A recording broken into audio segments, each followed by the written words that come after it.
말씀과 함께 학교 가는 길.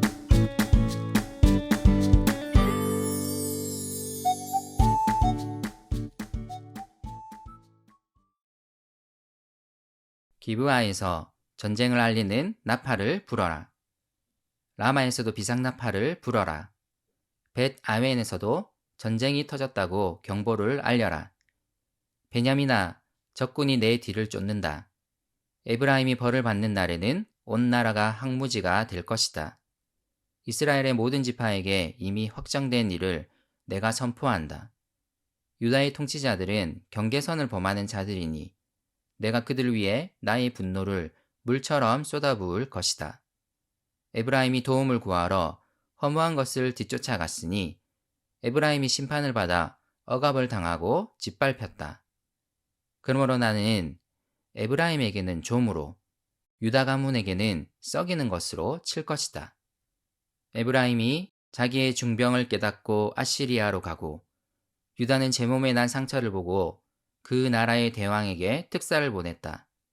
그러나 그 대왕이 너희의 중병을 고치지 못하고 그가 너희의 상처를 치료하지 못한다.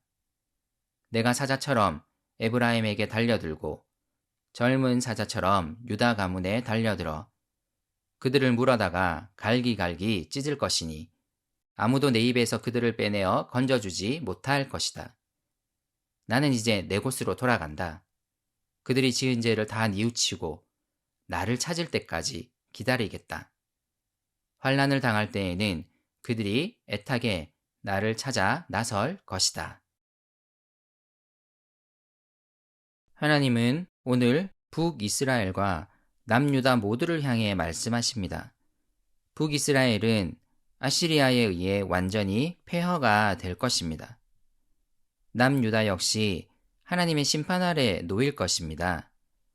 유다의 지도자들이 토지의 경계를 마음대로 바꿈으로써 약한 이웃의 땅을 빼앗았기 때문입니다. 이스라엘은 하나님을 찾았어야 합니다. 하지만 그들은 도움을 구하기 위해 하나님을 찾지 않고 다른 곳으로 갔습니다. 마침내 그들을 멸망시킬 아시리아를 찾아가는 허무한 행동을 했습니다. 이것은 남유다 역시 마찬가지였습니다. 어려운 상황 속에서도 그들은 하나님을 찾지 않았습니다. 하나님은 호세아를 통해 분명히 말씀하십니다. 아시리아와 같은 강대국은 결코 이스라엘의 병과 상처를 치료하지 못합니다. 그들의 병과 상처는 하나님을 아는 지식이 없어서 생긴 병이기 때문입니다. 그렇다면 하나님께 나아가야 합니다. 하지만 그들은 엉뚱한 곳을 찾아가서 도움을 구했습니다. 그래서 하나님은 이스라엘을 벌하실 것입니다. 하지만 하나님은 이스라엘을 벌하는 중에도 그들을 기다리시겠다고 말씀하십니다.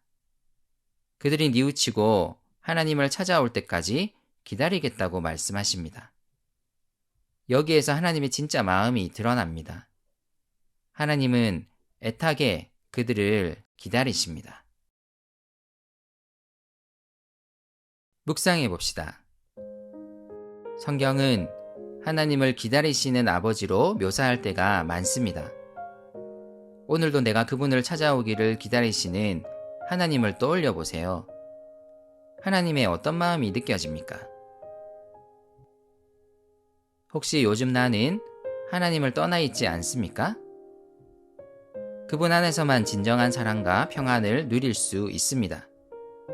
그분을 다시 찾아가서 그분의 말씀에 귀를 기울이도록 기도하면 좋겠습니다.